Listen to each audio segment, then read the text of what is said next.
నిర్మల్ పట్టణంలో మున్సిపాలిటీ ఎన్నికల ప్రక్రియలో చివరి రోజు నామినేషన్లు వెల్లువెత్తుతున్నాయి.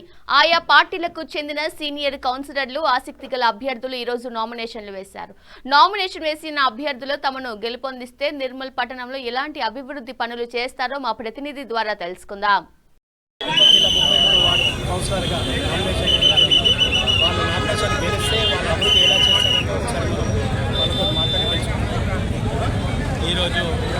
భాగ్యనగర్ కాలనీ 33వ వార్డు నుండి గౌరవనీయులు శ్రీ కుచాడి శ్రీరావు గారి ఆధ్వర్యంలో మరి ఉప్పాల గణేశన్న గారి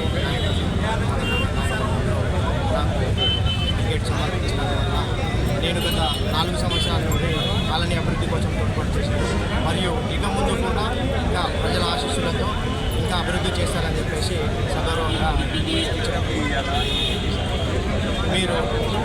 మీరు కాంగ్రెస్ పార్టీగా నాకు అవకాశం ఇచ్చినటువంటి గౌరవనీయులందరికీ మరియు కాలనీ ప్రజలందరికీ కూడా నా తరఫున ప్రత్యేక ధన్యవాదాలు. మరియు కాంగ్రెస్ పార్టీ తరఫున నాకు చేదు గుర్తుకు ఓటు వేసి అత్యధిక మెజార్టీతో గెలిపించాలని కోరుతున్నాను.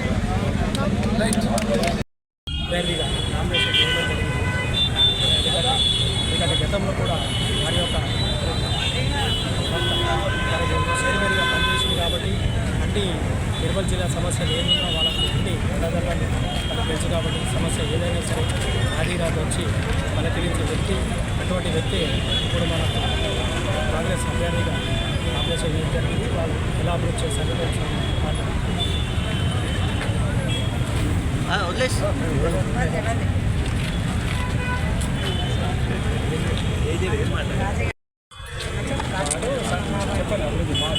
నా పేరు కావ్య, 36 వార్డు నుండి పోటీ తీస్తున్నాను. మాది రాజకీయ ఫ్యామిలీని. నేను ఇప్పుడు మా ఫ్యామిలీ నుండి 4వ నెంబర్గా వ్యక్తిగా పోటీ తీస్తున్నాను. ఇంతకుముందు మా ఆయన అప్పాల గణేష్ చక్రవర్తి మాజీ చైర్మన్గా పనిచేశారు. ఆయన హయాంలో చాలా అభివృద్ధి పనులు జరిగాయి. మిగతా ఆగిపోయిన పనులు కూడా ఇప్పుడు చేయాలని ముందుకు దిగాను. ప్రజలందరి సహకారము మాకు ఎల్లవేళలా ఉండాలి. క్యాడర్ కానీ అందరూ మాకు సహకరించాలని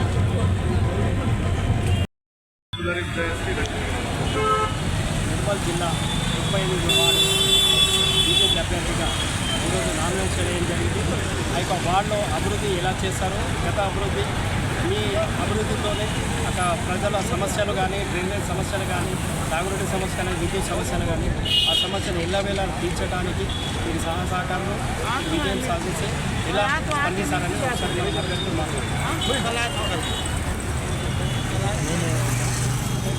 సోదరి Udayasri Ranjith Kumar BJP ward 38 ward అభ్యర్థిగా పోటీ చేస్తున్నాను. గత 2 సంవత్సరాల నుండి ఎమ్మెల్యే గారి సహకారంతో, ప్రోత్బలంతో మా వార్డులో దాదాపు బుధార్పేటలో శివకోటి నుండి గాంధీ చౌక్ రోడ్డు కొన్ని సంవత్సరాలుగా పెండింగ్లో ఉండే దాన్ని టీఆర్ఎస్ ప్రభుత్వంలో కల్వర్ట్ హైట్ చేసి 200 మంది పడితే మహేష్ అన్న గారు దాన్ని సీసీ రోడ్గా రిలీఫ్ ఫండ్లో పెట్టించి కల్వర్ట్ను సెట్ చేసి రోడ్ వేసి పాత బస్తీకి ప్రజలకు సౌకర్యం కలిగించేలా చేసిండు. అన్న ఈ మధ్యనే పాత చెడిపోయిన రోడ్ల అభివృద్ధికి కలెక్టర్ గారు, ఎమ్మెల్యే గారి ప్రోద్బలంతో మా బుధవారపేట పరిధిలో ఉన్న అన్ని పింజర్గుట్ట సైడ్ కానీ, గాంధీనగర్ కానీ, నర్జనవాడ కానీ మేము దగ్గరుండి పనులు చేసినాం. అన్ని పుంతలను కూర్చున్నాం. ఇప్పుడు 25 లక్షల రూపాయలు వార్డు నెంబర్ 38కి వచ్చింది. అందులో ఒక రోడ్డు గుడి వెంకటేశ్వర స్వామి టెంపుల్కి రోడ్డుకు ఆల్రెడీ మేము ఫౌండేషన్ వేసాం సార్. అలా 1 నంబర్ హనుమాన్ టెంపుల్కి 14 లక్షల గుడి అభివృద్ధికి వచ్చింది. అదేవిధంగా వార్డు నెంబర్ 38లో ఉన్న వెంకటేశ్వర టెంపుల్ కానివ్వండి, లక్ష్మీ నరసింహ టెంపుల్ కానివ్వండి, పైన ఉన్న మఠం కానివ్వండి, అభివృద్ధికి నిధులు మంజూరు చేయిస్తా అని చెప్పి బుధవారపేట ప్రజలకు చెప్పిండు.